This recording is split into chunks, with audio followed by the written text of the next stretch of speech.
Hola, buenas tardes a todas y todos. Muchas gracias por venir al primer día de nuestras jornadas republicanas.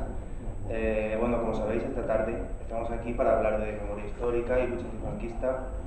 Y bueno, esta mañana ya hemos introducido un poco el tema porque en el primero de nuestros actos hemos visto y comentado el documental de nuestros compañeros de la CSC, Rejas en la Memoria, que es una introducción muy adecuada para este tema. En este mismo documental, por medio de uno de los testimonios, se nos ofrece pues un elocuente resumen de lo que es la cuestión, a modo de anécdota.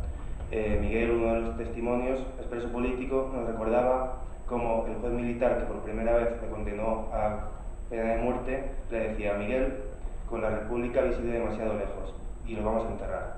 Esta breve frase ilustra perfectamente los sentimientos de venganza y odio de clase de una oligarquía tradicionalista, que con la Segunda República había visto peligrar seriamente sus privilegios y sus posiciones.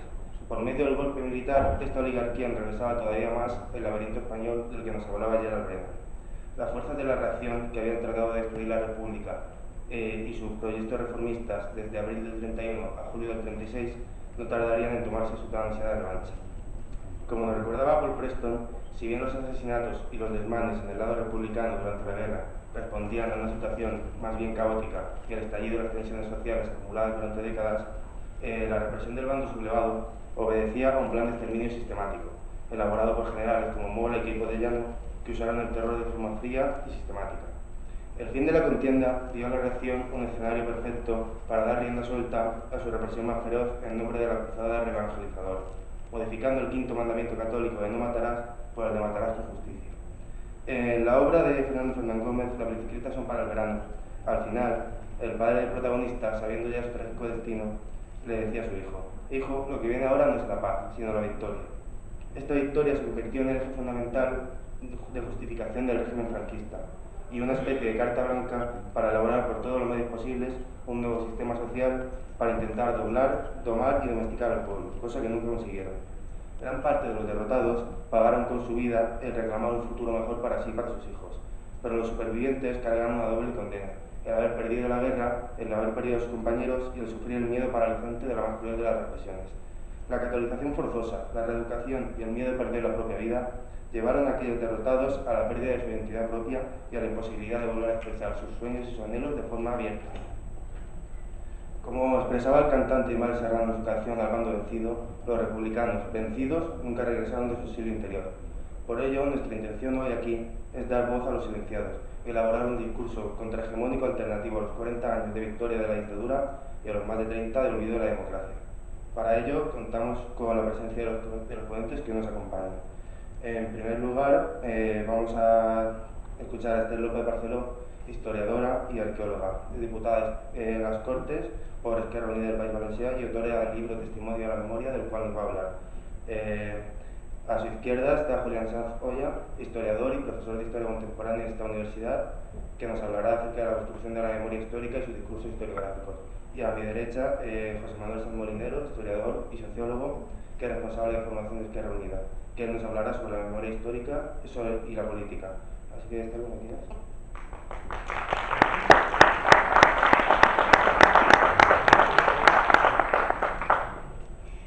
Bueno, buenas tardes. Voy a intentar ser breve. Voy a intentar acotar a 15 minutos lo que me vaya saliendo. El discurso de esta tarde, sobre todo porque creo que siempre en este tipo de actos, y además con vosotros que sois estudiantes, en vuestra gran mayoría, creo que es fundamental que después el debate lo podamos realizar, porque creo que es más interesante todo aquello que a lo mejor pueda ser realmente de vuestro interés que lo que nosotros hayamos pensado y estructurado a priori que debe de ser de vuestro interés. Así que bueno, partiendo de eso, y aquí detrás tenéis mi libro, que parezco para comprar, pero la verdad es que realmente no vengo a hablar de un libro que podáis comprar, con lo cual no estoy vendiéndoos absolutamente nada, sino que estoy utilizando como herramienta, instrumento de difusión, este libro, que realmente fue concebido para eso, como herramienta y mecanismo de difusión y propagación de la memoria histórica democrática de este país. Este libro fue un proyecto de la Asociación Archivo, Guerra y Exilio, cofundada por mí y también por Kiko, un guerrillero antifranquista, que es el hilo conductor de este libro. Este libro se llama Testimonio de la Memoria porque quiere ser eso, el testimonio de una memoria que ha sido silenciada. Y para eso no solamente hablo de 3 vidas, de 3 mujeres, además quería que tuviera perspectiva de género este libro, 3 mujeres que vivieron en primera persona y fueron protagonistas de la resistencia antifranquista y de su lucha, y 3 mujeres que han sido protagonistas de cómo la memoria les ha sido transmitida u ocultada. 2 de ellas crecieron y vivieron en España, en ese exilio interior del que habla Ismael Serrano, y una de ellas lo vive fuera, crece y nace fuera en Francia, con Kiko, el guerrillero que es su padre, y ella vive otra forma de narración y de construcción de la memoria. Entonces esas son las 2 cuestiones que se abordan en este libro, y se abordan a través de la palabra de estas mujeres. Son sus historias de vida y su voz la que dan sentido a este proyecto, este trabajo. Además, este proyecto lo que abordó fue testimonios orales, muchos más de los que están en este libro, que los podréis encontrar si alguno investigáis y sois historiadores en el Archivo Nacional de Cataluña o en el Archivo de Historia Contemporánea de París, en la BDIC, que es donde están depositados todos los testimonios para eso, para que puedan ser objeto de estudio y objeto de trabajo de otros historiadores que vengan después, porque ya sabéis que un documento oral es un documento absolutamente vivo y un documento que puede ser abordado desde distintas perspectivas en momentos diferentes, y por tanto este es solo una de esas perspectivas a esas 6 historias de vida. Bueno, una vez que os he hecho este programa pesadísimo, pasamos a un poco mostraros las caras de estas mujeres para que siempre estén presentes en esta intervención. Y vamos a pasar a la primera. Bien, pero antes de pasar a la primera y utilizarlas como excusa para ir hablando de diferentes cuestiones acerca de la memoria, de la lucha, de los valores democráticos y de la memoria democrática, me gustaría además contaros que hoy es el día después del aniversario del asesinato de José Couso. Me gustaría que estuviera presente hoy aquí porque eso también es memoria.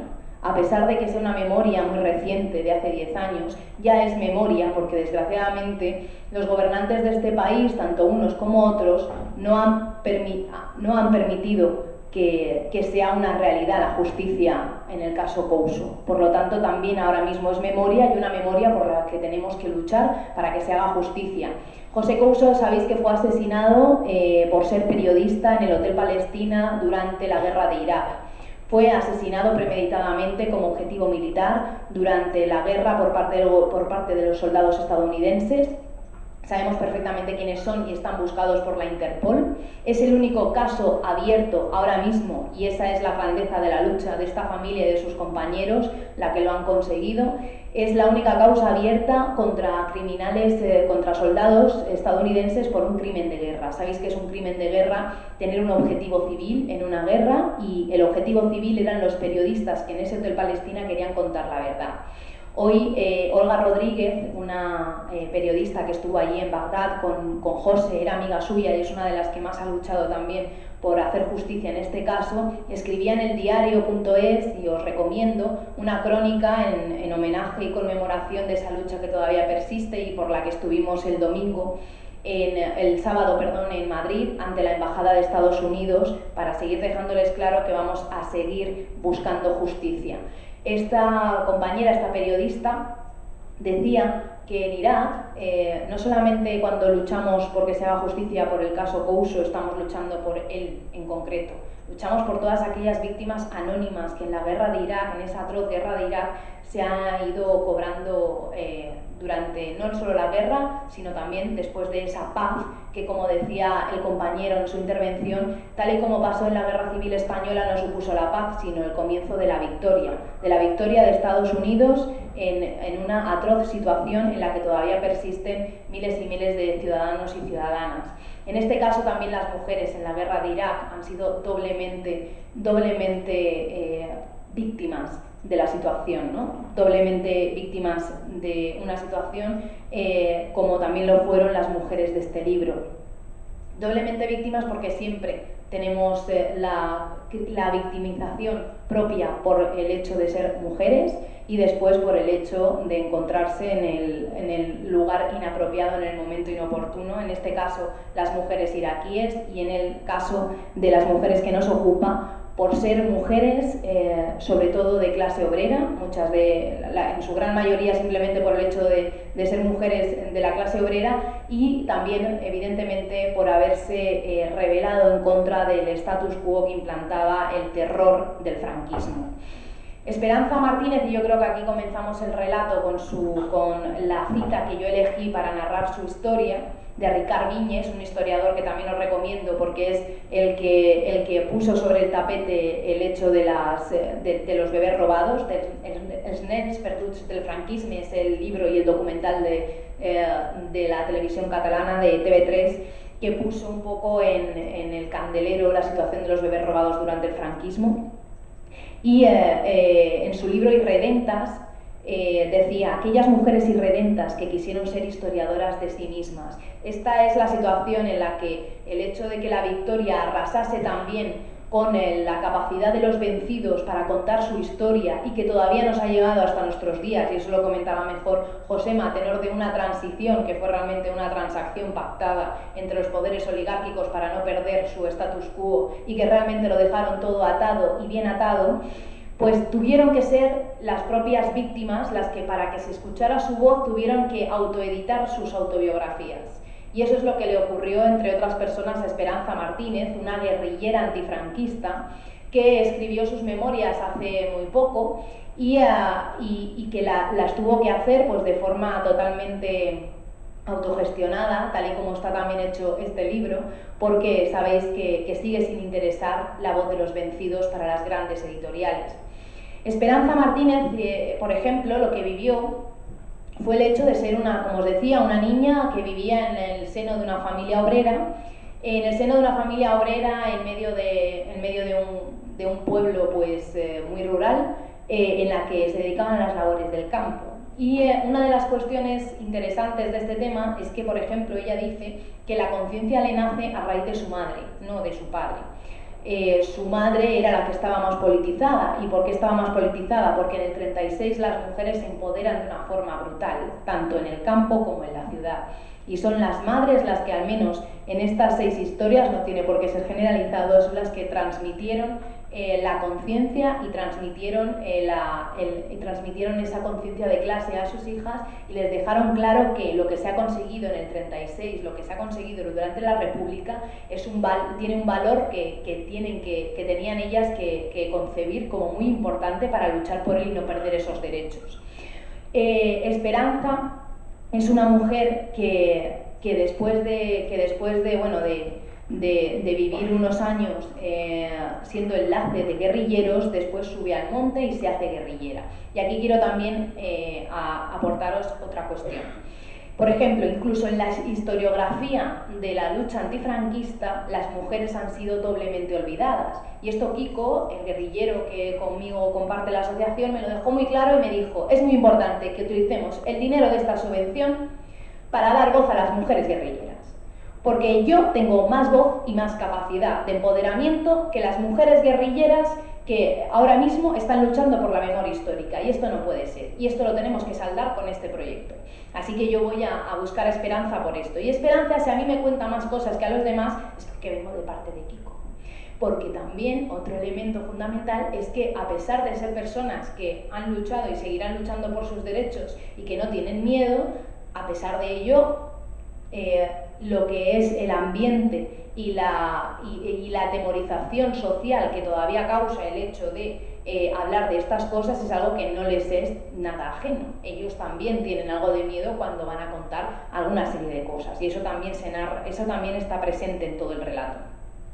Bien, para hablar de Esperanza os quería decir 2 cosas. La primera, que son doblemente olvidadas las mujeres luchadoras de la resistencia antifranquista, y la otra cuestión es que, por ejemplo, cuando se habla de la historia de la guerrilla antifranquista, Resulta que los enlaces, es decir, todas aquellas personas que componían la red que permitía la supervivencia de la lucha antifranquista, de la lucha guerrillera en el monte, porque evidentemente ellos no podían comer de la nada, ni ellos se podían mover de un lado para otro si no había nadie que les dijera la Guardia Civil está allí o está allí, id a este pueblo que va a haber alguien que os va a acoger en su casa. Todo eso se sostenía a través de una red de personas, a través de una gran red de personas que permitieron que durante años la lucha guerrillera todavía fuera una realidad y por eso la combatieran tan duramente desde todos los medios posibles el poder del franquismo. Por tanto, resulta que como los enlaces eran en su gran mayoría mujeres, se jerarquizó de una forma artificial por los historiadores, por nosotros, los historiadores y las historiadoras, jerarquizamos el papel del enlace como si fuera un papel secundario en la lucha guerrillera. Aquí vemos cómo doblemente las mujeres pasan a un segundo plano cuando el enlace, tal y como lo concibe Kiko, por ejemplo, en primera persona, debía de estar a la altura igual que la del guerrillero, porque es simplemente una guerrillera o un guerrillero que estaba en el llano haciendo posible la lucha guerrillera arriba y se exponía todos los días con sus verdugos en el pueblo, en la ciudad, caminando con sus vecinos, etc. Así que bueno, esta cuestión me vale de excusa para plantearos esos dos temas. Por otra parte, luego tenemos el caso de estas dos mujeres que son familia. Tenemos el caso de Ángela Losada y el caso de Julia Losada. Ángela Losada es una mujer que es hija de una guerrillera que se sube al monte y que por el hecho de ser una guerrillera que se sube al monte sufre una doble estigmatización por parte del franquismo. La estigmatización, evidentemente, del empoderamiento político, es decir, era una roja, pero por otra parte era una fulana. Toda guerrillera que subía al monte era la fulana de un guerrillero. Le quitaban a la mujer, nos quitaban la capacidad de tener criterio propio y criterio político. Es decir, ya no éramos una presa política cuando cogían a una guerrillera en el monte, sino que era la puta, la fulana, perdonad que lo diga así, son los términos que utilizaban los franquistas, una puta, una fulana de un guerrillero. Y por tanto, también merecía ser torturada de una forma también doblemente criminal, que es la vertiente sexual. Las mujeres que eran reprendidas durante el franquismo sufrían esa doble tortura, ¿no? La tortura física de la violación, como pasa ahora mismo y como ha pasado en la guerra de Irak, por cierto. Entonces, esa es otra de las cuestiones que quería abordar con vosotros, esa doble estigmatización y por otra parte esa doble vertiente de la tortura política. Y ahora pasaríamos a hablar de las mujeres, que además lo hago muy rápido porque ya tengo que cortar, de las mujeres que me sirven de excusa para hablar de cómo se ha transmitido la memoria democrática. Las mujeres que son hijas o nietas de estas mujeres o de otras luchadoras en primera persona en la resistencia antifranquista. Os voy a poner la cara de Odette, que es la hija de Kiko. Odette, la hija de Kiko, por ejemplo, es una de esas mujeres que vivió el exilio exterior de sus padres, porque ella nace en Francia, ella nace en el seno de una familia que sigue siendo una familia que está totalmente integrada en la lucha política y por tanto ella conoce la historia de su padre y de su madre de forma totalmente natural, a diferencia de las otras dos mujeres del libro que crecen en un ambiente de ocultación que ellas notan. ¿Qué pasa? Pues resulta que pasan dos cosas muy diferentes. Las dos mujeres que viven en España y que crecen en ese ambiente de ocultación dentro de su familia por el miedo, resulta que en esos casos siempre era el abuelo o la abuela el activista político, es decir, ese guerrillero o guerrillera al que había que ocultar dentro de la familia para que los niños no hablaran fuera de casa y no contaran de más. Y además también se juntaba el miedo absoluto a lo que había hecho el abuelo o la abuela y cómo les podía repercutir. Por tanto, esas mujeres resulta que sufren un fenómeno totalmente distinto al de Odette. Odette, que crece sabiendo absolutamente todo, sufre un periodo de rebeldía en el que de alguna forma no es que reniegue de la identidad de sus padres y de la identidad política para nada, pero no la siente como algo fundamental en su vida. Sin embargo, esas otras dos mujeres que crecen en la ocultación absoluta, cuando son completamente conscientes incluso de pequeñas de que viven en esa ocultación y en ese miedo, saben que hay algo que no les están contando, y ese misterio de lo prohibido hace que lo conviertan al final en su identidad propia. Al final son mujeres que se convierten casi en investigadoras de sí mismas, de su familia, de la historia de su familia, y al final convierten la causa de sus abuelos o de su abuela, en el caso de Julia, como la suya propia. Y son ahora mismo las personas que más están luchando por recuperar la memoria democrática. En el caso de Odette, lo que le ocurrió fue que de vivir tan de cerca constantemente la historia articulada y completamente martilleada en su cabeza de la resistencia antifranquista, al final reniega un poco de eso para poder liberarse y encontrar su identidad propia.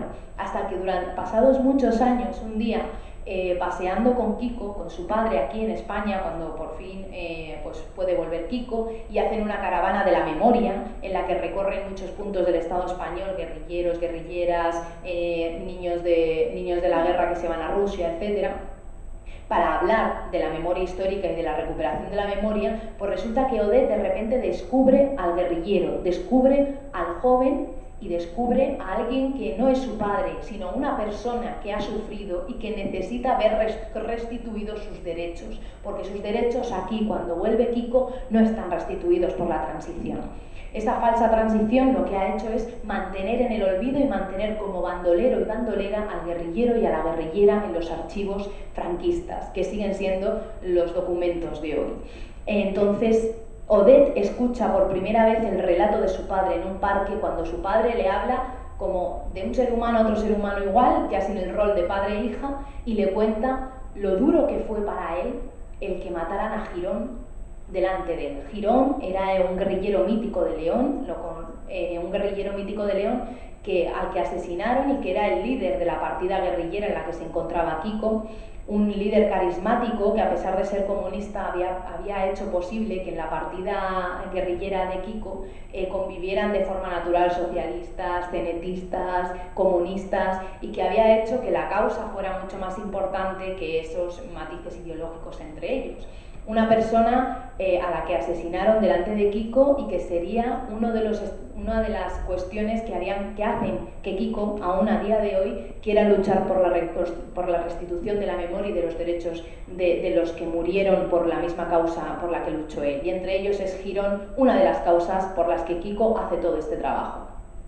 En el momento en el que le cuenta cómo matan a Girón delante de él, de repente Odette se da cuenta de que ella tiene un deber irrenunciable, y es que le están transmitiendo un mensaje que ella tiene también que velar porque no se apague y porque no se olvide.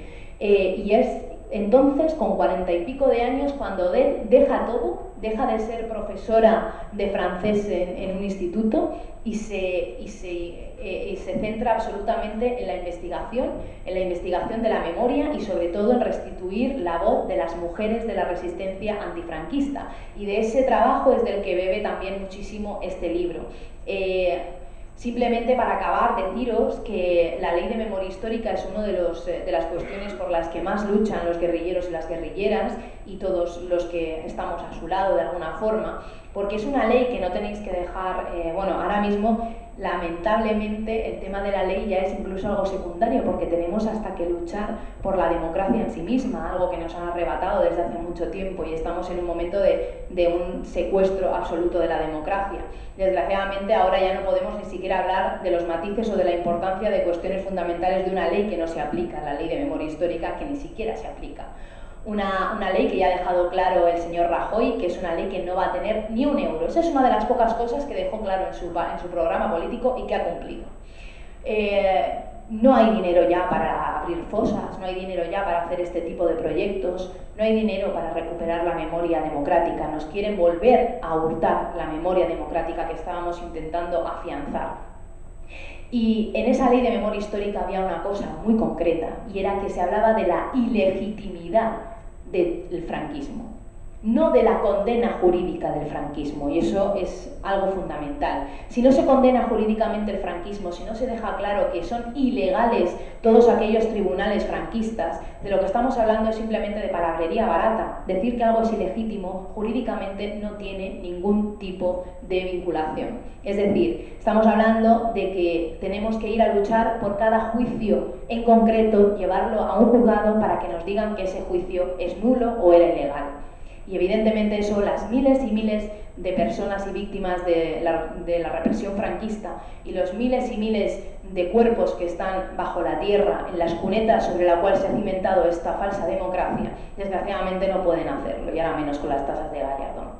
Por tanto, creo que tenemos una lucha muy importante que hacer desde todos los ámbitos, tanto desde el político, como desde el académico, como desde el social. Y es que no nos pueden arrebatar la memoria, y la memoria no solamente nos tenemos que circunscribir, como os decía antes, a la memoria de la guerra civil o de la lucha antifranquista. Hay muchas memorias que tenemos que recuperar y que constituyen la base fundamental de la lucha por la justicia social en este momento, como por ejemplo también el asesinato de José Couso en Irak. Todo esto es lo mismo. Estamos en la misma lucha, la lucha del capitalismo contra la justicia social, y creo que nos tenemos que levantar y desde el lugar en el que nosotros tengamos algún tipo de influencia, intentar luchar por ello. Que José Luis San Pedro nos haya muerto en balde y que utilicemos todas nuestras herramientas y nuestras armas cargadas de futuro. Muchas gracias.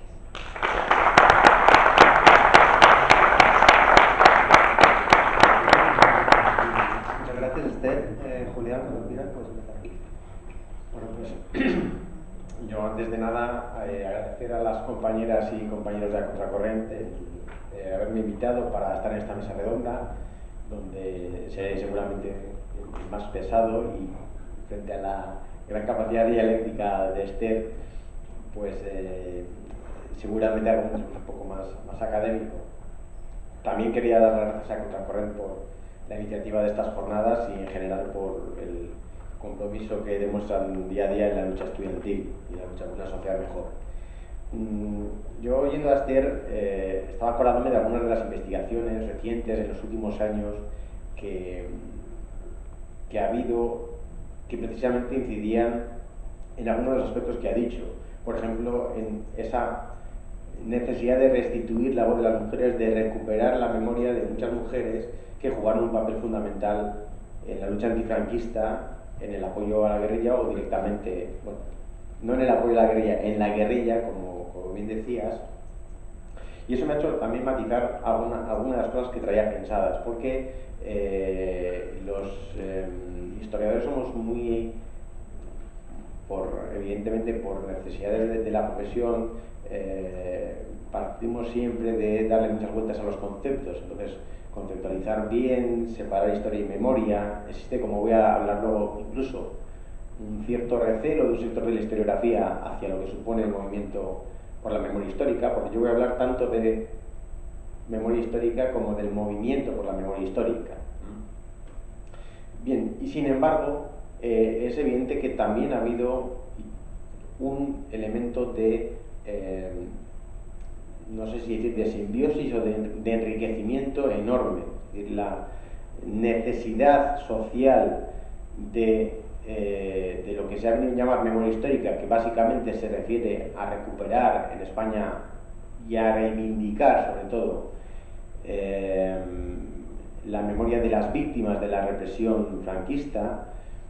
Eso ha impulsado también muchas investigaciones, porque ha habido muchos y muchas jóvenes historiadores y historiadores que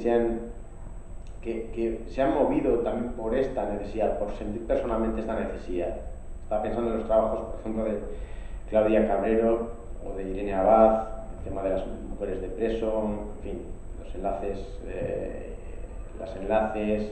la participación de las mujeres en general en la lucha antifranquista, como un tema que efectivamente durante mucho tiempo quedó un poco al margen por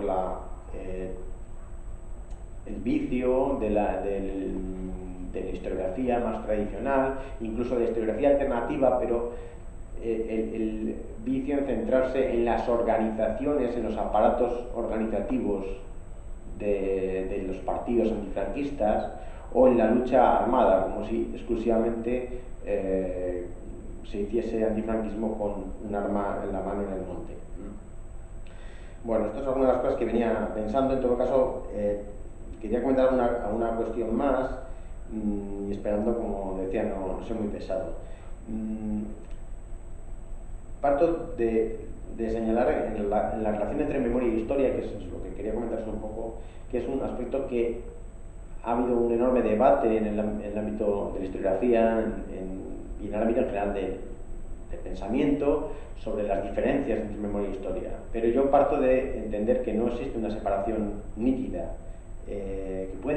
Podemos hacer una separación teórica y conceptualizarlo de una manera y de otra, pero son elementos muy interrelacionados.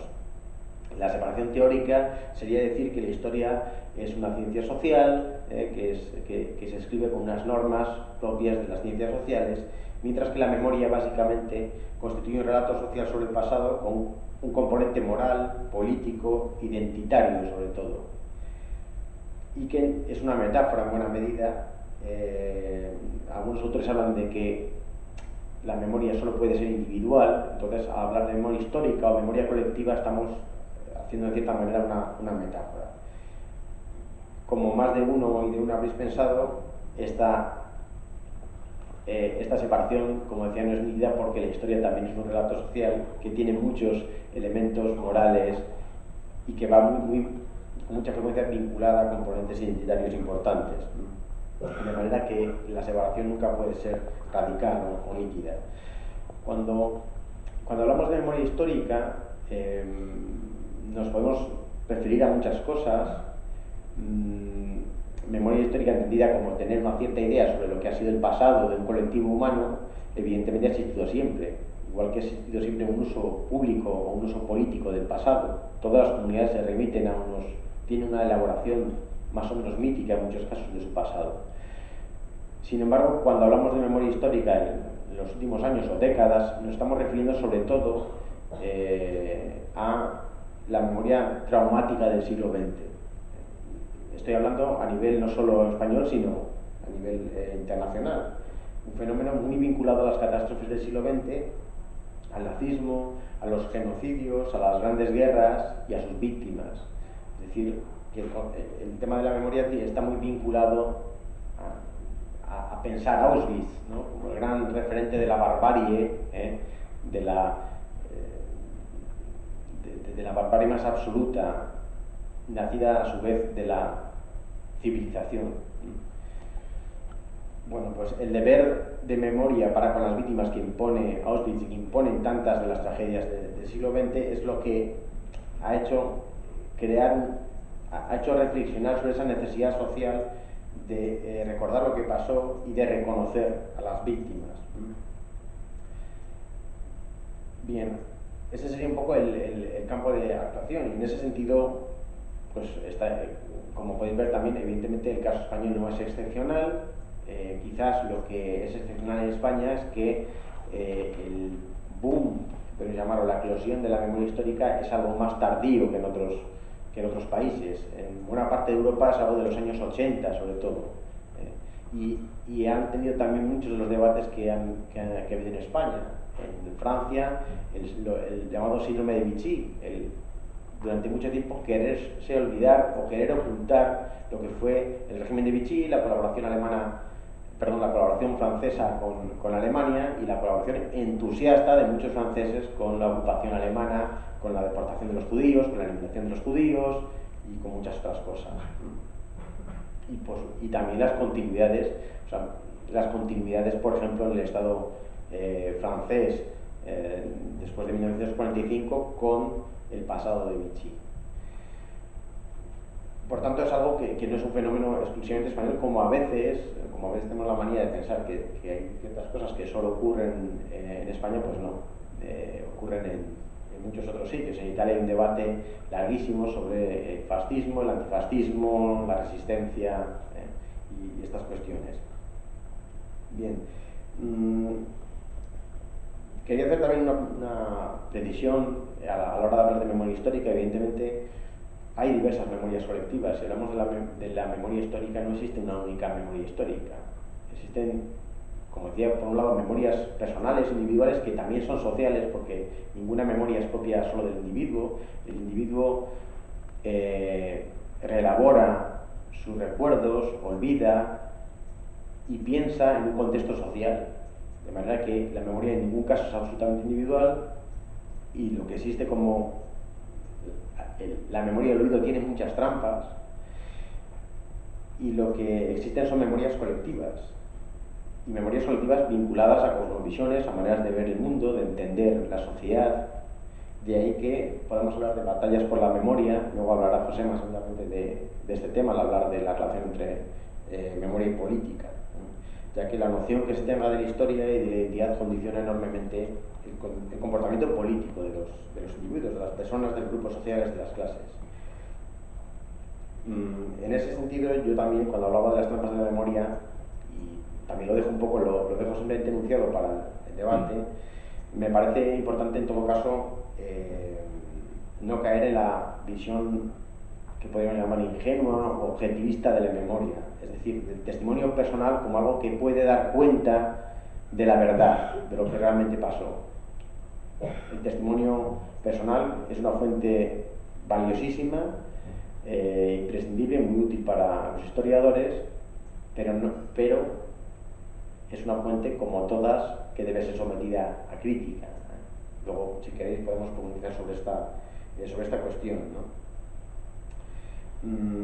Bien, como decía, en el caso español, la memoria histórica es un elemento estrechamente vinculado al pasado traumático que supone la sublevación violenta contra la República, la guerra civil que origina esta sublevación, y los 40 años de la victoria, ¿no? La represión, la larguísima represión franquista, y podríamos alargarlo evidentemente a la transición y a los fenómenos represivos de las décadas siguientes, y muy especialmente de la segunda mitad de los 70 y de los años 80, donde tantos fenómenos represivos que parecen ir cayendo en el olvido ocurrieron en este país.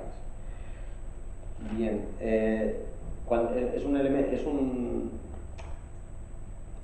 lo que llamamos memoria histórica habitualmente, entendiendo el movimiento, entendiendo sobre todo el movimiento en pro de la recuperación de esa memoria de las víctimas de la represión franquista, es un tema que ha tenido mucho auge desde los años 90 y básicamente en los últimos 15 años, yo diría, sobre todo, pero que en todo caso tampoco es totalmente nuevo.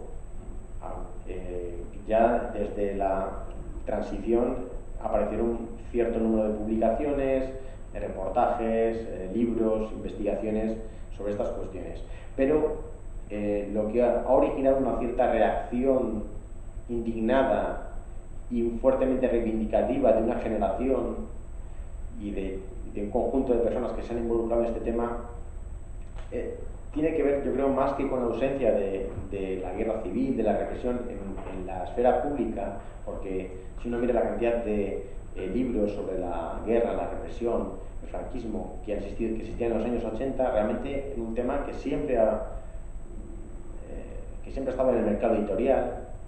Lo que no había era un uso público, unas políticas públicas de la memoria destinadas a dignificar la memoria de quienes cayeron combatiendo por la República o de quienes sufrieron la represión franquista. Lo cual se agravaba mucho porque además no se había contrarrestado los 40 años de propaganda franquista con su discurso sobre la República, denigratorio de la República, con su discurso justificativo de la sublevación contra la República y de la guerra y de la represión del bando franquista, del bando rebelde. Esto es lo que ha originado en buena medida la necesidad, no sé si me estoy extendiendo mucho, la necesidad de responder.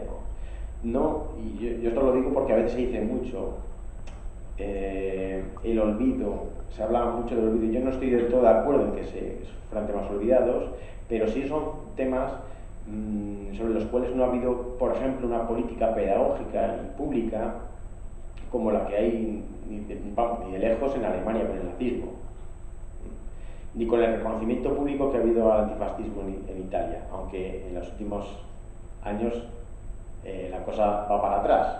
Pero bueno, luego también podemos dejar ese tema para el debate. Bueno, quería comentar también una cuestión para ir acabando, y es un poco la relación que ha existido entre este movimiento en pro de la memoria histórica y los historiadores, el trabajo de los historiadores, donde hay algunos historiadores que quizás instalados en la academia en el peor sentido de la expresión, de una atalaya al margen de la sociedad o pretendidamente al margen de la sociedad, donde en exclusiva los historiadores deben elaborar el discurso histórico, han visto con recelo este fenómeno de la memoria histórica. Sin embargo, yo creo que hay una serie de elementos que han sido muy positivos, muy enriquecedores para la historiografía de este movimiento y de este interés social, y que ha habido cierta simbiosis o enriquecimiento mutuo. Por un lado, evidentemente, el reforzamiento del interés social sobre la guerra civil y la represión franquista, no tanto sobre la Segunda República, es verdad. Bueno, este interés ha favorecido que salieran muchos investigadores jóvenes que trabajaran estos temas, que surgieran nuevas líneas de investigación, que gente que no había trabajado estos temas anteriormente, pues en vez de permitir la frivolidad porque no estaban de moda o porque había un cierto temor a trabajarlos, pues se involucrar a trabajar estos temas o animar a estudiantes a que los trabajaran. En algunas administraciones ha habido un apoyo institucional a estas cuestiones, evidentemente, como podéis suponer, muy desigual en función del tipo de administraciones públicas de las que hablemos,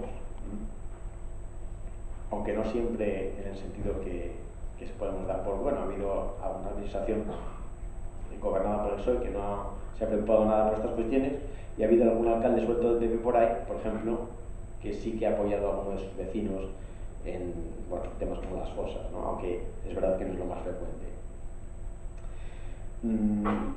Y también este fenómeno ha propiciado una atención mucho mayor y absolutamente necesaria, un tema muy descuidado, que había estado durante bastante tiempo muy descuidado en España, como eran las fuentes orales.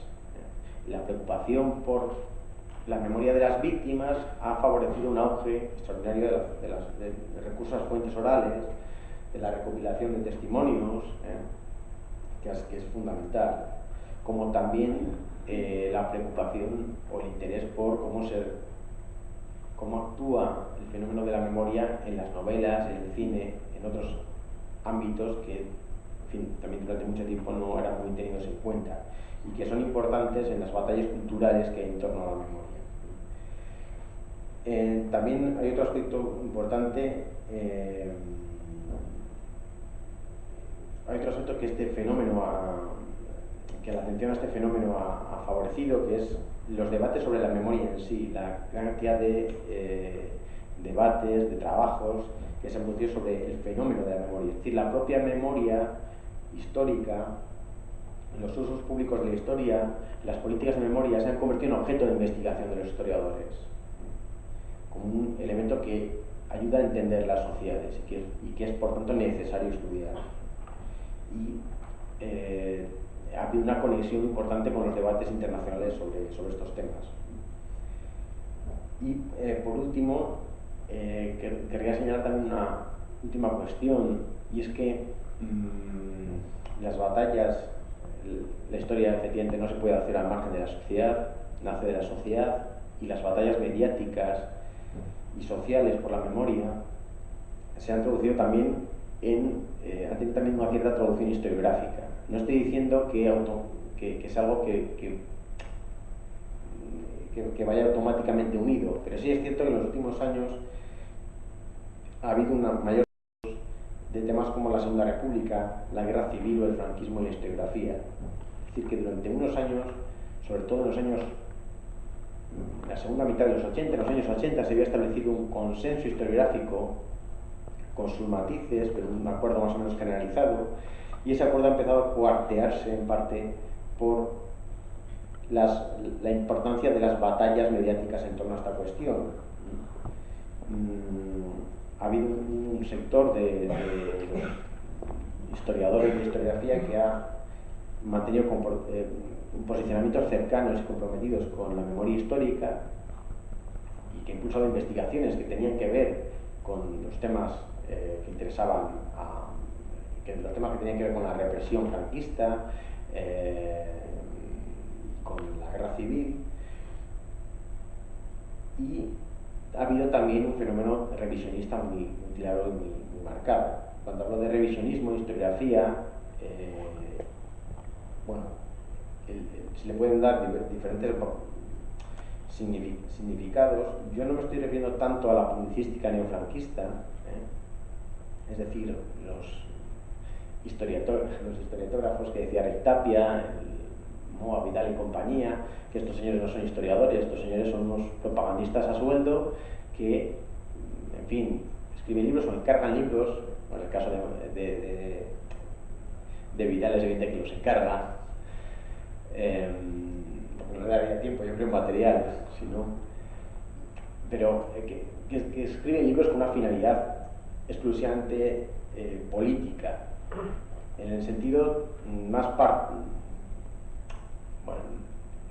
en el sentido más peyorativo de la expresión. Es que lo estoy expresando mal. Lo que quiero decir es que con una finalidad de desprestigiar al sector político opuesto, haciendo caso omiso de los hechos y de las fuentes que tenemos.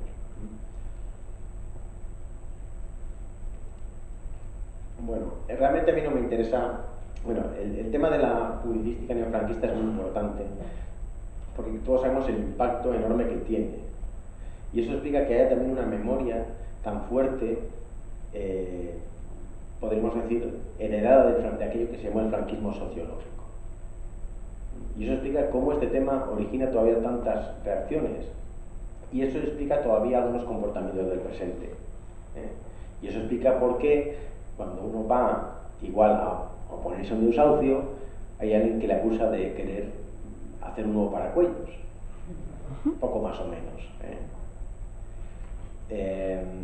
Eso tiene que ver, y esto es importante porque son discursos que pueden parecer muy simplistas, pero que tienen un extraordinario calado social, y que lo han tenido porque durante mucho tiempo ha habido una industria cultural en torno suyo. En su día era Ricardo de la Cierva y ahora son pues estos de ahora. Y tengo aquí un librito que es de Fernando Vizcaíno Casas, y al tercer año resucitó, que dice 10ª edición, 300.000 ejemplares vendidos. Este tío publicaba 3 libros al año, yo creo, una cosa así, que era franquismo, una apología del franquismo sociológico, y que hay que leerse, por cierto, porque nos ayuda a entender muchas cosas de por qué hay ciertas ideas instaladas en este país. Aparte, a veces también nos da algunos detalles, porque como pasa factura a los traidores de su causa, a veces nos viene bien para acordarnos de quién son esos demócratas de la transición. Decía un señor en 1971, un individuo, dice: mi formación en el Sindicato Español Universitario y sus instituciones hace que me considere, cualquiera que sea la consideración legal que a la Falange se le otorgue, como un hombre radicalmente falangista, con el orgullo de quien a la Falange atribuye lo más positivo y avanzado del régimen nacido el 18 de julio, Rodolfo Martín Villa, conocido también por ser uno de los gobernadores civiles más, y luego ministro del Interior, más represivos que ha existido. Esto ayuda a extender algunas cosas. Y luego ya de verdad a cabo, hay otra cuestión que también es importante, y es lo que pueden llamar el revisionismo serio.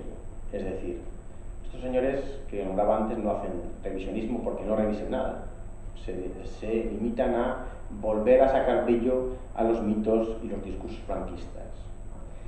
Hay otros debates más serios y otros historiadores más solventes, bueno, otros historiadores, he dicho, estos no, es que no lo eran, que están participando de otra manera en los debates historiográficos. Muchos han entendido que el movimiento por la memoria histórica y que el sector más combativo de la historiografía pretendía tenía detrás unas finalidades que ellos no compartían y que iban más allá del rememorar a las víctimas. Y tiene razón, porque los proyectos, o sea, toda la memoria colectiva, cuando hablamos de la memoria histórica, va vinculada a proyectos sociales. Y han orquestado también una respuesta historiográfica en defensa de lo que hay ahora, de la democracia liberal. Puede ser democracia o no, bueno, eso ya lo dejamos también para el debate. Y es el sector que está planteando, por ejemplo, una revisión completa, denigratoria de la Segunda República. Y que, por ejemplo, en los últimos años son quienes más están trabajando el tema de la Segunda República. Estoy hablando de Fernando de Rey y compañía. Esto es importante también porque esto produce no solo un conocimiento que se queda en los libros, sino que luego se traslada a libros de texto, a discursos públicos y entra en las batallas por la memoria. Podemos acabar otra vez, aunque sea por una vía, si queréis, más seria, mejor trabajada, volviendo al discurso que acababa condenando a la República como un régimen fallido o fracasado y exaltando en cambio al actual sistema como el único posible, como muestra de convivencia. Y es evidente que también existen unas finalidades políticas detrás de este tipo de discursos que se presentan como objetivos y exclusivamente científicos. Bueno,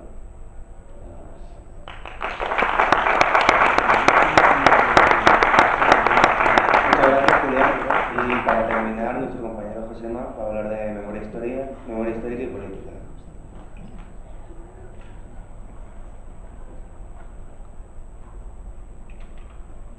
Bueno, muy buenas tardes a todos y a todas. Yo intentaré completar la charla de los compañeros precedentes. La verdad es que es extraño, ¿no?, para empezar, para mí encontrarme aquí, ¿no?, dar las gracias a Contracorrent por invitarme, aunque uno ya no sabe si te invitan porque eres historia pasada, memoria, ¿no?, de la organización.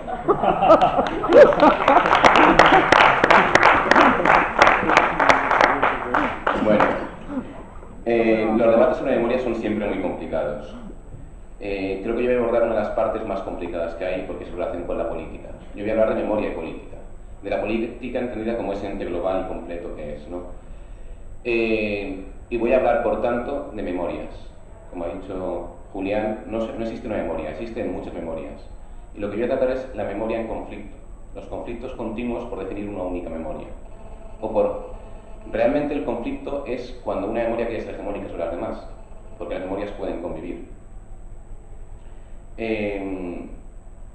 Hablaré de conflicto también por una idea importante que siempre me gusta destacar, ¿no? Yo creo que es una herencia básica de la formación como historiador y como sociólogo, y es la idea de que estamos en sociedades en conflicto. No lo pueden negar continuamente, pero el consenso no es más que el acuerdo dentro del conflicto. Siempre hay conflicto y siempre habrá memorias en conflicto. Por eso no existe la neutralidad de la memoria y por eso no existe la neutralidad ante las memorias. Las memorias no son neutrales. La identificación y la recuperación de la memoria, por eso mismo, no es un ejercicio de ciencias sociales. Es un derecho político, histórico y humano. Es un derecho y una acción política concreta. Es parte de un conflicto y un derecho a reconocer. Tenemos que comprender todos y todas el fortísimo peso psicológico que tiene la memoria sobre las personas. Tenemos que pensar, por ejemplo, en vivir en una sociedad donde se ha vaciado de concepto y de contenido la palabra democracia, pero te bombardean continuamente con ella. Y que tú tengas un abuelo o una abuela que luchó por esa democracia y sigue enterrado en una cuneta. Tenemos que entender el peso psicológico de las memorias de las personas en todos los aspectos. En ese ejemplo, y un ejemplo de una obra de teatro que yo recuerdo hace muchísimos años que la echaron en el Alquiler Spaimom antes, que se llamaban Nascuts culpables, nacidos culpables. Es una obra de teatro maravillosa que trata el peso de la memoria sobre los hijos de los verdugos, sobre las familias de los asesinos nazis, sobre los que no son nazis, sino que son hijos y nietos, y es el tremendo peso psicológico de la memoria. Por eso es tan importante entender lo que es la memoria pública, lo que es la memoria colectiva, porque tiene esa capacidad de influir decisivamente en las sociedades. Además, la memoria que no pasa, la memoria que no dejan pasar, nunca se convierte en pasado. Juniana destaca una idea que también recojo y que es importante destacar. El papel histórico de la memoria no es el papel de la historia. Ambas ni se superponen, ni se sustituyen ni acaban la una en la otra. La historia es una disciplina, una ciencia social que posee pretensiones muy diferentes a las de la memoria. Sin entrar, porque no creo que sea el lugar, en la idea de veracidad, porque es un concepto filosóficamente muy complejo, la historia busca construir una narración histórica veraz, contrastada y argumentada. La memoria es algo muy diferente, es una relación social entre las personas y los colectivos. Es una construcción colectiva, es esa historia que no pasa, que sigue ahí y que guarda una relación emocional muy directa con cada una de las personas que componen todas las sociedades. Es la facultad física por medio de la cual nosotros recordamos e interpretamos el presente y el pasado inmediatamente vivido. Es una facultad psíquica también por la cual elegimos olvidar o recordar. Es algo que influye directamente en nuestra manera de percibir el mundo. Por eso no puede ser neutra, porque tiene una auténtica relación emocional con nosotros mismos. Se enfrenta siempre, además, a las otras memorias en pugna. Digamos que en el fondo yo creo que al final lo que hace la historia es contrastar las diversas memorias en pugna para acabar, junto a otro tipo de herramientas, propia de la metodología historiográfica, evidentemente, construir una narración histórica concreta. Quería partir de aquí también, y quería destacar esta cuestión, porque deseo reiterar muchísimo el fuerte peso político y social de la memoria. Y entender ese peso para entender por qué se ha vuelto un espacio de conflicto tan grande en los últimos años. Según muchísimos sociólogos, sociólogas e historiadoras, vivimos en la era del testimonio y en la era de la memoria. Somos grandísimos consumidores de memoria. Yo creo que incluso podemos decir que hemos pasado a vivir en la batalla por la historia, a vivir en la batalla por la memoria. Es cierto, como ha señalado Julián, que existe una historiografía patética, pero patética realmente en sus herramientas metodológicas y en sus conclusiones historiográficas. Pero realmente la historia es mucho más objetiva de lo que puede parecer. O sea, la historia académica, la disciplina, avanza y construye una historia veraz y bastante bien argumentada. El conflicto se ha desplazado a la memoria. Se ha desplazado, como señalaba un historiador también, a las tertulias, a esos espacios donde puedes opinar lo que te dé la gana sin tener ningún tipo de argumento que defender y ningún tipo de prueba que demostrar. Y es ahí donde estamos viendo ahora mismo la creación y la emergencia de una industria cultural mediática desde la derecha que intenta construir hegemonía social, como diría Gramsci, a través de esos discursos. Y nos quieren construir, nunca mejor dicho, su memoria, ¿no? Y es un grandísimo negocio y es donde hay un grandísimo espacio de público, ¿no? Es la gran batalla, ¿no? Una anécdota, por ejemplo, de historiador, que no sé si Julián conoce, es un historiador muy famoso, Enrique Moradielos.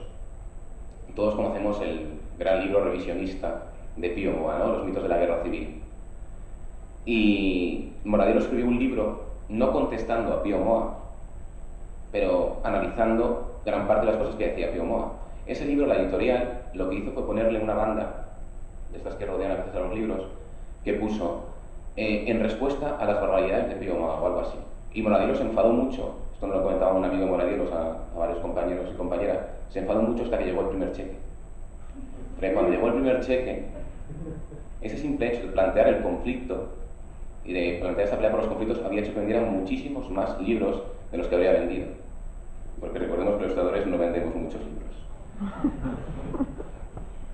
Por lo tanto, el objetivo social, el objetivo político que tenemos ahora mismo es el espacio público, ¿no?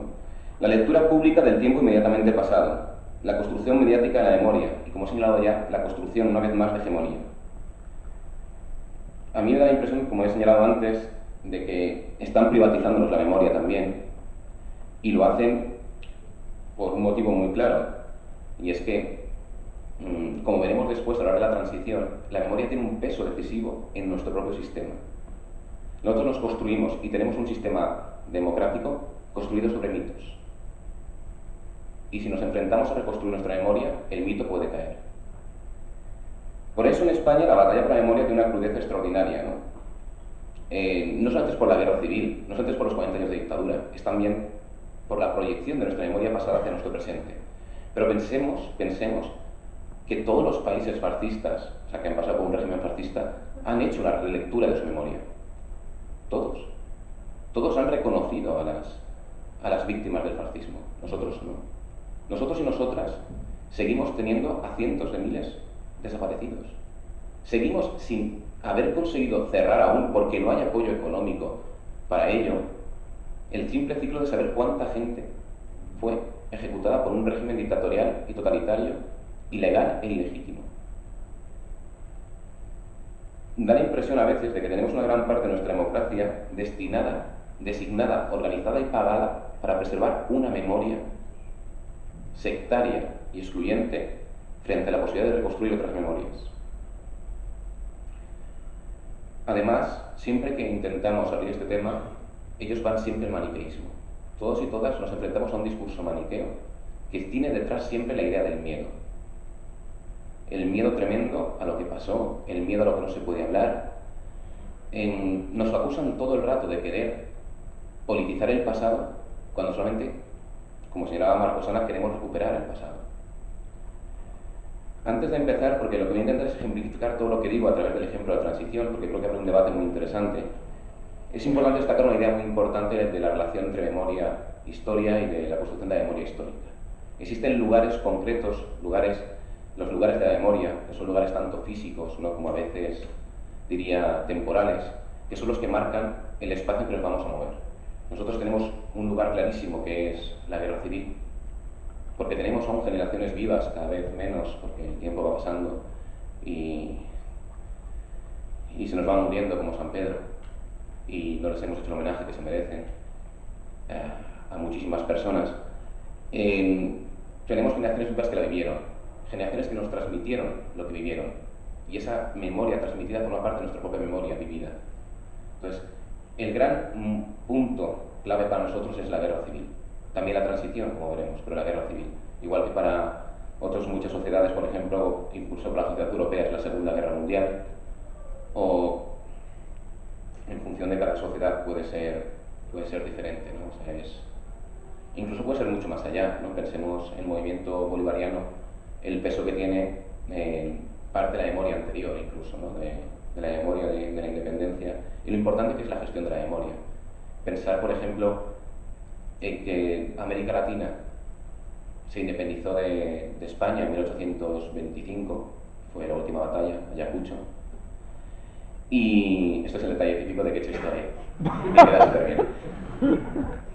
Y hace un par de años, Evo Morales, cuando subió al poder, habló de la verdadera independencia, ¿no?, de cuando los pueblos indígenas han tomado el poder en los países de América Latina y realmente están construyendo su propia memoria y quieren recuperar su propia memoria. No quieren la memoria de los hijos de los conquistadores que se enfadaron con sus padres. El ejemplo de la transición española lo he cogido porque creo que es un ejemplo maravilloso, o triste, depende de cómo lo veamos, de los usos públicos de la memoria, ¿no?, del uso político de la memoria. Es importantísimo que cualquier explicación historiográfica que aborde el tema de la transición ha de incluir en su análisis precisamente el papel de la memoria construida como herramienta política. Además, abordarlo así, yo creo que, especialmente a las personas más jóvenes que invitamos en organizaciones políticas que estuvieron muy implicadas en la transición, ¿no?, las organizaciones políticas de la izquierda que luchó y que resistió y que aguantó durante 40 años una dictadura, ¿no?, los que sí que teníamos y tenían la pistola en la nuca continuamente y no figurativamente. Es esa parte también importante destacarlo porque yo creo que todos y todas somos durísimos con los compañeros que tuvieron que vivir la transición. Es el debate más duro que hemos tenido, yo creo, intergeneracional y que continuamos teniendo, pero yo intentaré ponerlo en contexto antes que opinar. No se trata aquí tampoco de hablar de los intentos recientes de apropiarse de la memoria de la resistencia antifranquista por parte de organizaciones políticas que ni existían, porque yo me enfrenté a este tema al escribir un artículo sobre los últimos años de la pretransición, los últimos años de la dictadura. Si alguien acude a las memorias de esos años, encontrará un montón de gente que reconoce un único actor político, que se llama Partido Comunista de España. Si alguien acude a esos mismos actores y autores 20 años después, se empeñan en introducir un actor político llamado Partido Socialista que no existía. Simplemente. Existen lugares comunes muy difundidos sobre la transición, Quizás la idea más general que nos ha medido siempre es la idea del consenso, de la concertación, del acuerdo, de que todos serán amigos, etcétera, etcétera. Es el punto básico sobre el que se ha construido la memoria de la transición. Pero ese consenso no fue natural ni fue obligatorio. E implicó muchísimos olvidos. Pensemos cómo puede llegar a un acuerdo, cómo se llega, es la gran pregunta, ¿no? ¿Cómo se puede llegar a un acuerdo de consenso en una sociedad que ha habido un auténtico genocidio político? La idea que debe quedar siempre clara del franquismo, y eso lo destacan todos los historiadores serios y todas las historiadoras serias, es muy sencilla. El objetivo era el exterminio. El franquismo se hace para exterminar. Y son cómo conseguir un consenso con aquellos que encabezaron el exterminio de cientos de miles de personas y el exilio interior y exterior de miles y miles y miles de españoles, ¿no? ¿Cómo se llega al consenso, ¿no? ¿Cómo replanteamos todo para que la memoria del dolor y la rabia no condicione el proceso? Para que nuestra memoria no frene esa concertación. Muy sencillamente, convirtiéndola en la memoria del miedo.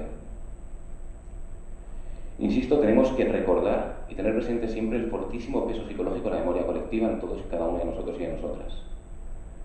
Especialmente cuando esa memoria colectiva, aunque existan diversas pugnas de diversas memorias, se potencia nuevamente como única memoria hegemónica.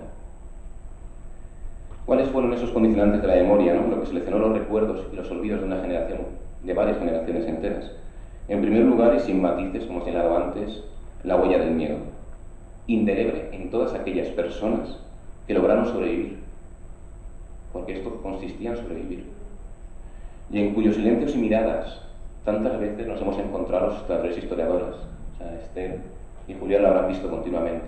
A mí me pasó una experiencia en una asignatura de sociología, de antropología, que tuve que dar una clase sobre franquismo para explicar a mis compañeros y compañeras por qué la gente no hablaba. Tú puedes llegar a preguntar a alguien actualmente por el franquismo y miran para otro lado. Gente que lo vivió y tiene miedo. Esa memoria, esa huella marca la memoria de una generación. Además, era sobrevivir. La guerra y la posguerra convirtieron al miedo en el acompañante cotidiano de todas las personas. Convirtieron la militancia en apatía. Y además negaron la transmisión intergeneracional. Era muy difícil hablar a los hijos y a las hijas. La gente de bien no habla de política, eso lo sabemos todos y todas. Recordar en la memoria pública podía suponerte la muerte. En cambio, olvidar te permitía reconstruir en parte, y solo en parte, la vida. En segundo lugar, es muy importante entender la propia socialización franquista. Hablamos de un sistema que tiene 40 años para socializar a todas las generaciones que pasan por ella. Y es cierto que en muchos casos fracasó, porque cuando llegó la transición, el discurso político y ideológico franquista fue machacado en las urnas. Pero también es cierto que consiguieron también una gran parte del éxito. Si no socializaron a favor, consiguieron socializar muchísimo contra. Yo creo que podemos verlo aún en muchísimos mitos que existen, ¿no? Especialmente sobre los partidos y el Partido Comunista. Pero además pensemos que en los años 70, cuando llega la transición, el 70% de la población española no ha vivido la guerra civil. Y así, si el recuerdo del miedo frena a muchos mayores, el no recuerdo de democracia tampoco espolea a muchísimas generaciones. No eran franquistas, pero eran rupturistas. Había una militancia organizada política muy fuerte, y hay que recordarlo siempre, porque están empeñados en negarlo. Están empeñados en negarnos a todas las personas que estuvieron ahí luchando, que les perseguían, que tenían que esconderse, que te podían aparecer a las 2 de la mañana en tu casa. El tío de una compañera lo contaba una vez en el documental que han hecho ahora sobre la familia Montalbán Moya, ¿no? Cómo es estar a las 2 de la tarde, o sea, a las 2 de la mañana en casa, que aparezcan 5 policías, saltar por una ventana, romperte un brazo y tener que subirte a un árbol con el brazo roto para evitar que te pillen. Eso es la vida diaria en la militancia. Pero es cierto que existía muchísima gente que no militaba. Además, la huella del miedo se acaba convirtiendo, fusionando con el contexto histórico de la inseguridad post-Franco, el que pasaría después, en lo que llamamos el trauma de la guerra civil. Una cosa interesante es que en los años 60 el régimen abandona el discurso de la cruzada y comienza a entrar en España el discurso de la guerra civil, especialmente a través de autores extranjeros. Siempre se habla de los británicos, pero solamente de unos británicos. Se habla de Carr, pero no se habla de Hobsbawm. No se busca reconstruir historia, se busca hacer memoria. Se busca cerrar toda esperanza republicana con la idea del nunca más. ¿Por qué? Porque se asocia la república a la guerra civil y a la dictadura. No son separables. Nadie habla de república, todos hablan de guerra civil. Y este contexto de memoria concreta se combina con un contexto estratégico, que es el punto más duro y el punto más interesante para debatir en muchos otros movimientos políticos, de los factores sociales y políticos que participaban en él. Porque, ¿qué hicieron los partidos políticos? ¿Qué hizo la oposición? Esa es una de las claves.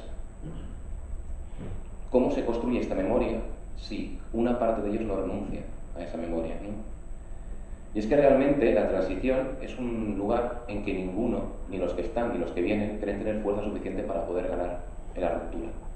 No es un consenso, no es una concertación, es un pacto de débiles. Es un pacto de miedo, con un discurso de miedo, para que todo el mundo acepte una reconciliación nacional que acaba siendo un intercambio simple y llanamente de legitimidad por legalidad. Es lo que construye el mito de la transición española y donde perdió nuestra memoria. Algunas renunciaron y otras fueron traicionadas. Si podéis leer, hay un libro de Juliana Di Febo, maravilloso, sobre la represión de las mujeres en las cárceles franquistas. Y depende de la edición que tengáis, hay una edición del 77 en que uno de los dos prólogos está escrito por una mujer anarquista, en que solo pide que no la traicionemos. Solo pide que recordemos lo que les han hecho. Pero bueno, la idea también es enlazarlo con el ahora, ¿no? Lo que hemos visto, el mito de la transición, no creo que sea nuevo para muchas personas que estamos aquí. La transición como pacto sostenido, entre otras cosas, sobre la construcción no histórica de una memoria colectiva del miedo, es de sobra conocida. Y en ella, como hemos señalado al principio, todos los actores tienen sus responsabilidades y sus justificaciones. Aunque no creo que podamos caer en el juicio rápido y simple de la situación por la que pasaron muchísimos compañeros y compañeras. Pero fue nuestra memoria la que perdió. Fueron nuestros compañeros y compañeras los que cedieron, los que abandonaron y los que callaron. Fueron ellos y ellas quienes dejaron a tantísimos camaradas en la cuneta. Marcos Ana cuenta una anécdota maravillosa del día que legalizaron al PC, que hoy hace 36 años que legalizaron al PC. Él no lo celebró. Él se fue a las puertas de la cárcel donde él había estado 23 años a llorar, pensando en todos los compañeros y compañeras que no habían salido de esa cárcel.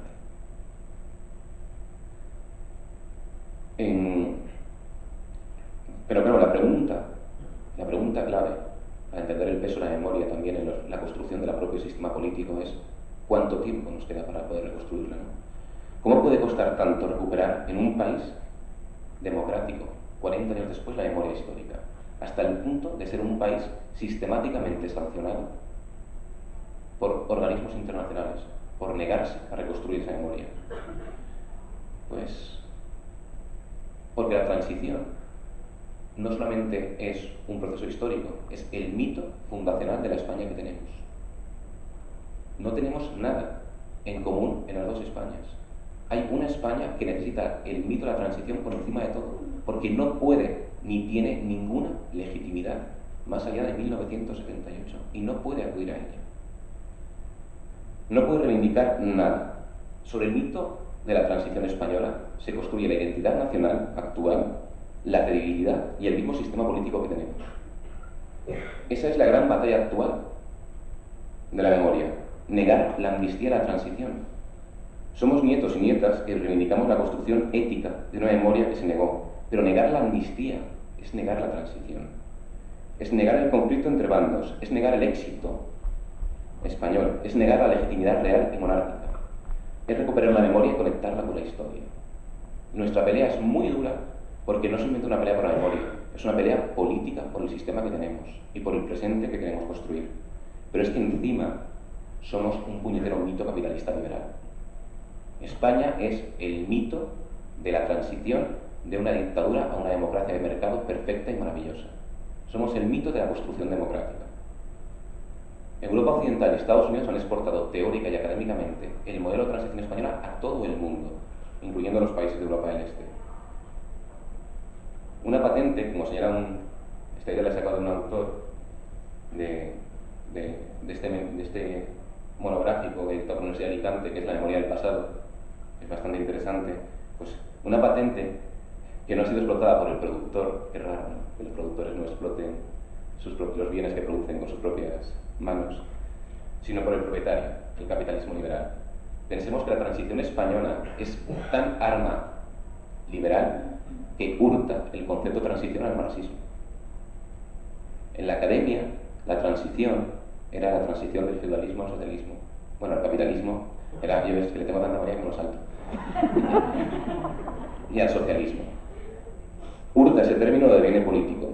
Se convierte en un modelo ejemplar tan perfecto que es intocable, porque ese es el otro grandísimo lastre que tenemos. No podemos reconocer que nuestra transición está mal hecha, porque sería decir que el mito sobre el que se construyen todas las transiciones de democracia liberal están mal hechos. Por eso Chile sí que puede juzgar a Pinochet, por eso Argentina sí que puede juzgar, pero nosotros no podemos reconocer el error, porque sería entrar en el caos del que somos. Y en nuestro caso no se trata, paradójicamente, y pese a todo lo que siempre se nos ha acusado, de reescribir la historia. Se trata de introducir una memoria real, existente, colectiva y alternativa, que cada vez ocupa más espacio en una sociedad que vive del silencio y que se cuela progresivamente dentro de las grietas de un régimen sostenido más sobre mitos que sobre realidades históricas. Yo creo que este debate ahora mismo es muy interesante porque creo que lo estamos viendo día a día, estamos viendo cómo cae todo el edificio construido en los últimos 35 o 40 años. Se trata, como señalan tantas personas protagonistas, de no confundir, y esto es muy importante, no confundir perdón ni con olvido ni con amnesia. El mito del barco pacífico de la transición pilotado por un heroico monarca, antes de irse a cazar elefantes, un mito también construido a posteriori, no se construye la transición, se construye a posteriori, comienza a caer. Es una guerra por la memoria que está presente en muchos espacios y que explica a su vez la tremenda ofensiva que ha señalado también Julián de la otra memoria. Porque la tremenda ofensiva de la otra memoria es intentar construir una legitimidad en el franquismo, borrar la maldad del franquismo para tener una memoria a la que acudir si conseguimos tumbar el mito. Bueno, creo que he introducido varias cuestiones interesantes e importantes para el debate. Se podrían decir muchas más cosas, hay muchísimos ejemplos interesantísimos sobre relaciones política y memoria. Pero bueno, supongo que si no, el tiempo y el presentador amenazarán ya con devorarme. Una breve conclusión antes del debate, y es que a veces nos dicen que el pasado se resiste a pasar, pero no es cierto, se resisten a dejarlo pasar. Nosotros y nosotras peleamos día a día por recordar la memoria de quienes fueron obligados a olvidar. A quienes no lo hemos padecido, yo creo que nos resulta dificilísimo entender el castigo de la desmemoria, del olvido y de la tortura de la negación. Esto es un atentado contra los derechos humanos. Solo podemos entender la brutal agresión contra los derechos humanos, que es ver impotente como tu hermano, tu padre, tu madre, tu hija, sigue enterrada en una cuneta y no te permiten recuperarla. Cómo sigue existiendo una sentencia que califica de traidores a los que defendieron la democracia. Cómo sus asesinos poseen calle. Nadie que no haya vivido directamente puede entender ese dolor. Por eso, y reitero, tantas personas de ellas son increíbles. Siempre me gusta cuando hablo de esto cerrar con Marco Sama y con las ideas que él transmite. Tiene 93 años, 94, pero él sigue dando charlas y aquellos y aquellas que no hayáis acudido nunca a alguna de ellas, por favor acudir.